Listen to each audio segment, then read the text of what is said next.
గ్రామ ప్రజలకు ప్రభు అయిన యేసుక్రీస్తు నామములో మీకందరికీ మా హృదయపూర్వక వందనాలు. మరి ప్రియులారా, మరి ఈ ప్రపంచంలో దారులు ఎన్నో ఉన్నాయి. ఎన్నో దారులు ఉండగా మరి మానవుడు కోరుకునే దారులు చాలా దారులు ఉన్నాయి. కానీ ప్రభు అయిన యేసుక్రీస్తు సెలవిస్తున్నాడు, రెండే రెండు దారులు. ఈ భూమి మీద వచ్చిన ప్రతి మనిషి ఒకసారి తల్లి గర్భంలో వస్తాడు. మరి ఈ భూమి మీద 60-70 సంవత్సరాలు జీవించిన తర్వాత, ఈ మట్టి శరీరం వదిలిన తర్వాత, మరి తనలో ఉన్న ఆత్మ ఆ రెండు దారుల వైపు తిరుగుతుంది. ఈ భూమి మీద మానవుడు చేసిన ప్రతి క్రియలను బట్టి మరి పాతాళం, అగ్నిగుండానికి, పాపం వల్ల వచ్చు జీతం మరణం కనుక అందుకు మరి మానవుడు మరి పాతాళానికి, అగ్నిగుండానికి చేరుకుంటున్నారు. అందుకే 2024 సంవత్సరాల క్రితం ప్రభు అయిన యేసుక్రీస్తు ఈ భూమి దిగి వచ్చి మానవుల కొరకు ఆయన చెప్పాడు, ఈ భూమి మీద కాలము సంపూర్ణమై ఉన్నది, దేవుని రాజ్యము సమీపించి ఉన్నది, అందరూ అంతటా మీరు మారు మనసు పొందాలని. ఓ పులిచెర్ల గ్రామ ప్రజలారా, ఈ సాయంకాలం వేళ మరి ఈ రెండు దారుల గురించి చెప్పడానికి ఈ సత్యసువార్తను తీసుకుని వచ్చాం. ఈ సత్యసువార్తనగా మంచి మాట. ఈ మంచి మాటలు చాలా మందికి దొరకవండి. ఎందుకంటే ఈ భూమి మీద మానవుడు ఏమి తిందుము, ఏమి త్రాగుదుము, ఏమి ధరించుకుందుము అని మానవుడు తినడానికి, త్రాగడానికి ఇలాగ అలవాటైపోయి పరలోక రాజ్యం కనుగొనలేకపోతున్నాడు. కనుగొనలేని మానవునికి యేసుక్రీస్తు ప్రభు వచ్చి భూమి మీద చెప్పాడు, రెండు దారులు ఉన్నాయి.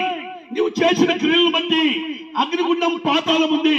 ఒకవేళ మరి ఆ పాతాళం తప్పించుకోవాలంటే నేనే మార్గమును, నేనే సత్యమును, నేనే జీవమును, నా ద్వారా తప్ప ఎవడును పరలోక రాజ్యం చేరలేరని ప్రభు అయిన యేసుక్రీస్తు సెలవిస్తున్నాడు. అందును బట్టి మనుషుడు చేసిన ప్రతి పాపపు కార్యములను మరి యేసుక్రీస్తు ప్రభు మూల్యం చెల్లించాడు. హెబ్రీ రాసిన పత్రిక 9వ అధ్యాయం 16వ వచనములో మరణము అనేది దేవుడు శాసనముగా రాయించినాడు. మరణ శాసనము ఎక్కడ ఉండునో అక్కడ మరణ శాసనం రాసిన వాని మరణము ఆవశ్యకము. అవును ప్రియులారా, మరణము చూడక బ్రతుకు నరుడెవడు, పాతాళ మోసము కాకుండా తప్పించగల వాడెవడు? మరణము అందరికి వస్తుంది. అందుకే మరణ శాసనము రాసిన ప్రభు అయిన యేసుక్రీస్తే ఈ భూమి మీద సృష్టికర్తైన దేవుడు తన ప్రియ కుమారుడైన యేసుక్రీస్తును ఈ భూమికి మానవ రూపముగా వచ్చి, మానవుడుగా వచ్చి ఈ భూమి మీద మరి ఆయన 33.5 సంవత్సరాలు జీవించి పరలోక రాజ్యం గురించి సెలవిచ్చాడు. మనుషులందరి పాపముల కొరకు తాను శిలువ మరణం పొందాడు. ఆయన శిలువలో రక్తము కార్చి మరణించి సమాధి చేయమని 3వ దినమున సజీవుడిగా లేచిన యేసుక్రీస్తు ప్రభు నిన్ను పిలుస్తున్నాను. సమస్త మహానుభావుల ప్రజలారా, నా యొద్దకు రండి, నేను మీకు విశ్రాంతి ఇస్తా అంటున్నాను. ఎంత గొప్ప దేవుడండి. ప్రియులారా, మీరు భారంతో ఉన్నారేమో, సంసారం భారంతో, పాపం అనే భారంతో ఉన్నారేమో. ఒకసారి ఆలోచించి యేసుక్రీస్తు ప్రభువా, పాపినైన నన్ను క్షమించమంటే ఎంత ఘోర పాపినైనా క్షమించి పరలోక రాజ్యం ఇవ్వడానికి మరి రెడీగా ఉన్నాడు. మరి మేమేం చేయాలని అంటున్నారా?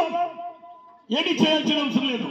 మీ నోటితో యేసుక్రీస్తు ప్రభు అని ఒప్పుకుంటే, మరి యేసుక్రీస్తు ప్రభు నా పాపముల కొరకు శిలువ మరణం పొందాడు, నా కొరకు రక్తం కార్చాడు, నా కొరకు ఆయన సమాధి చేయబడ్డాడు అని నీ హృదయముందు యేసుక్రీస్తు ప్రభుగా, రక్షకుడుగా అంగీకరిస్తే నేనే రక్షణ సమయం.